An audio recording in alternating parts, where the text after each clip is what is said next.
So far, we have been talking about basic functional anatomy and biomechanics, and what are the functions of shoulder, how it functions, how the way it moves. And now we are going to talk about scapular rehabilitation. But I've made it general. During our weekly discussions, we're going to talk about much of shoulder rehabilitation because here I'm going to provide a basic algorithm like uh, we have a lot of techniques to be followed in the field of sports, and as a physiotherapist we do consider a lot of techniques like taping, dry needling, cupping. um, yes, also we use some modalities to reduce the pain, but what let's see what the research says and then what the evidence says.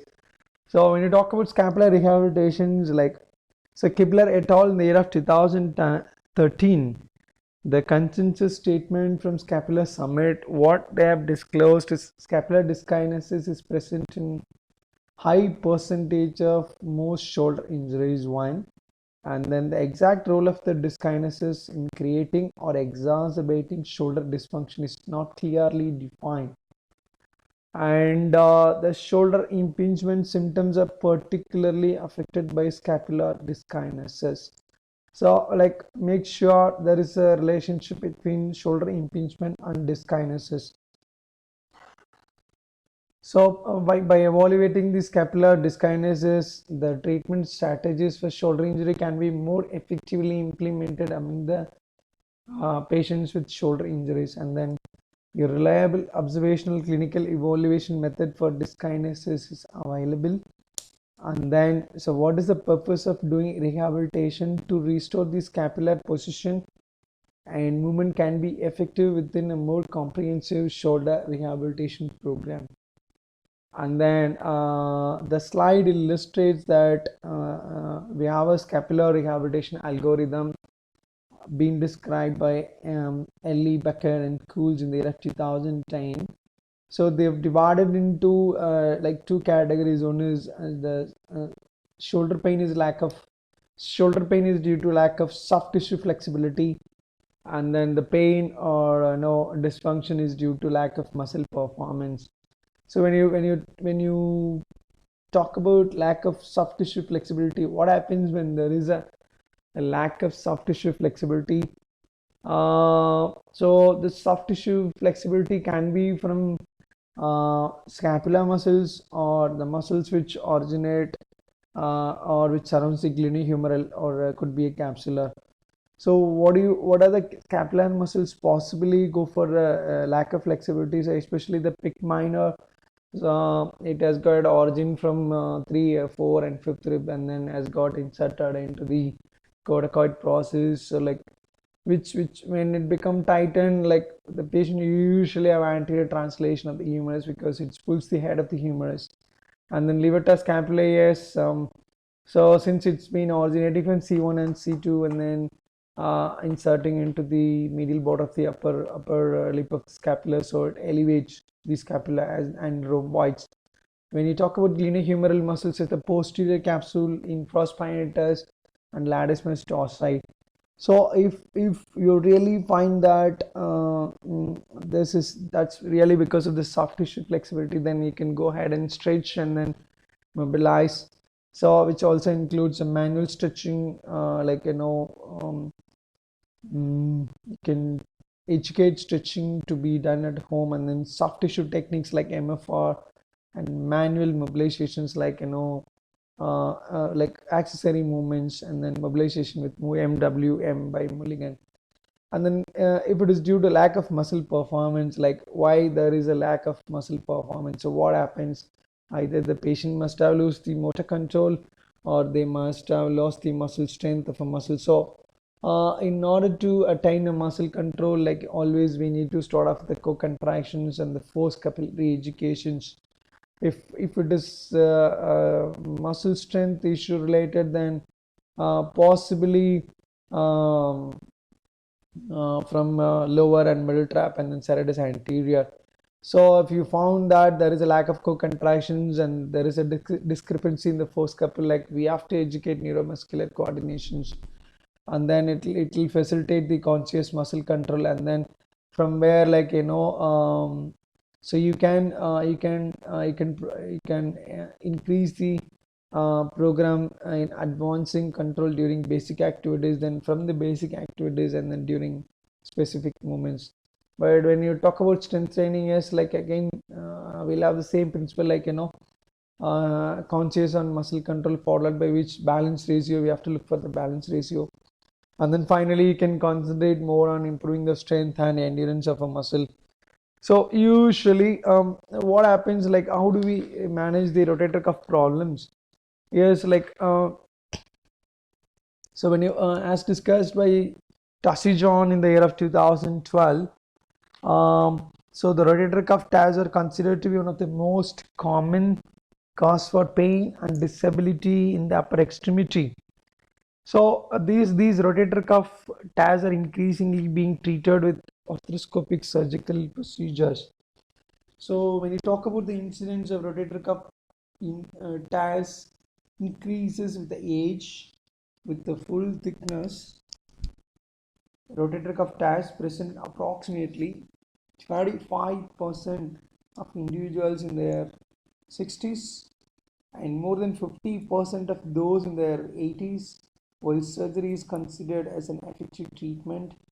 And also the recurrent tears at the insertion site are common, yes, and especially the degenerative tears, which are frequent in older populations. And rotator cuff tears are generally considered a normal age-related degenerative disorder, which can be symptomatic or asymptomatic most of the time. And what are the little information is available as why some of the rotator cuff tears are painful while others are completely asymptomatic. We must have these questions in our mind, but symptomatic tears are generally seen in the dominant shoulder. Make a point. So symptomatic tears are the generally seen in the dominant shoulder, only 28% in the non-dominant shoulder only, with the bilateral tears present in 36% of patients. So, like, then how do you manage then? Like, are you managing rotator cuff problem either surgically or conservatively? So, like, when you compare between surgery versus conservative, so always the yearly repair of rotator cuff tendon definitely alter the pathogenesis of rotator cuff disease, and it will protect or prevent tear progressions. So kind of ignorance, like if we keep ignoring, so that will be a massive tear. So so the yearly repair, which alter the pathogenesis, and then it will prevent the tear progressions. It will also prevent the tissue degenerations, biceps involvement, and then glenohumeral degenerations. And always the non-operative management can be used for selected patients, addressing the clinical as well as functional deficits. Prognostic indicators. So what are the prognostic indicators? If you start treating a patient with the rotator cuff tear conservatively, then what are the prognostic indicators? So intact range of movement in external rotations should be greater than 52 degree, and then there should be a negative impingement signs, like when you go for a impingement test, the test should be negative. So that's one of the prognostic indicators. And then little or no atrophy of the supraspinatus, and then preserved intramuscular tendon of the supraspinatus. So this is what been explained by Tassi John in the year of 2012. And then so what is the take home message, like summary: conservative versus surgical. Prolonged exercise, rehabilitation, and non-operative treatment should be considered in patients with rotator cuff tendinopathy. Partial thickness tears and potentially a small full thickness tears. And younger patients with acute tear greater than 1 centimeter will likely respond well to operative interventions, while older patients and like greater than 65 years with chronic full thickness and associated muscle atrophy and fatty infiltrations will not and instead respond better to an initial course of exercise rehabilitation. And not all patients will respond favorably or quickly. Watch for responsiveness and symptoms. So like you can't expect the patients to show their prognosis quickly. So we have to wait and see, watch and see the responsiveness of the patients, and then symptoms recurrence and progression of the cuff tear. So like what are the consensus in rehabilitation following rotator cuff repair? So like which one do you encourage, yearly versus delayed range of movement? So time based or criteria based, and supervised or home physiotherapy, which one do you feel most effective in patients with rotator cuff repair? And what are the rehabilitation goals? When you talk about rehabilitation goal, yes, like so fix up a short term and long term goal. So like what we require is pain free full range of movement, and then transition from passive to active, and then restore the acceleration range of movement at the earliest, I mean pain free movement, and re-establish dynamic humeral head control. So like as we discussed in the previous slides, as it has a tendency to move anterior, inferior and posterior, and integration to functional activities, re-establish the scapular stability, and restore sport specific drills that happens at the last maybe after 6 or 7 months. So now like how do you manage the shoulder instability? So what are the key factors influencing the rehab of shoulder instability? So like what is the onset of instability? So the instability is because of traumatic or non-traumatic injury, and the degree of instability, like it's a subluxation or a dislocations, and then like the frequency, is it acute or chronic? Is it happen now, or is it happen a few years back? Like how many episodes? So and then direction of instability, like anterior, posterior, or multidirectional. And is there any concomitant pathologies like capsule involvement? And then what about the end range neuromuscular control, and then activity level at presence following dislocations or subluxations? Then so like guidelines is acute dislocations. In case of acute dislocations, we should wait for a while. Then so like we should allow the capsular to heal.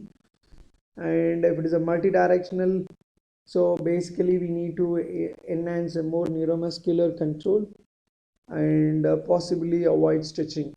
And if it is a recurrent dislocations, like we should establish the cause, what is the reason for recurrent dislocations, and then rehab to restore the functions.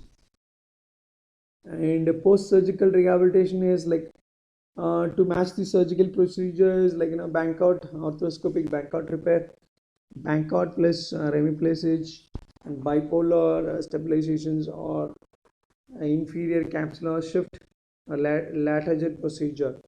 So the rehab goals, as we said, like it definitely the rehab goals of the rehabilitation will differ based on the laxity with traumatic shoulder. Yes, as we discussed, to restore the stability during functions, and then challenges to balance stability versus mobility.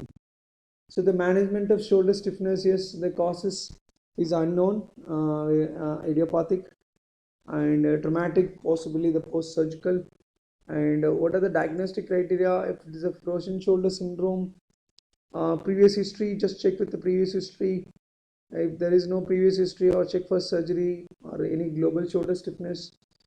So post-traumatic, if it is a post-traumatic or surgical stiff shoulder, so always inquire about history of injury. Is there any repetitive low-level trauma or surgery, limited shoulder movement, specific directions, or multiple directions, or global restrictions?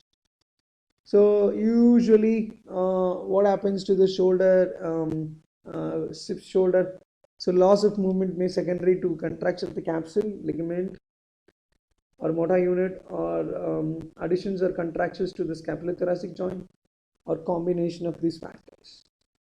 So thank you so much once again to listen to, because I have a basic I gave you a basic information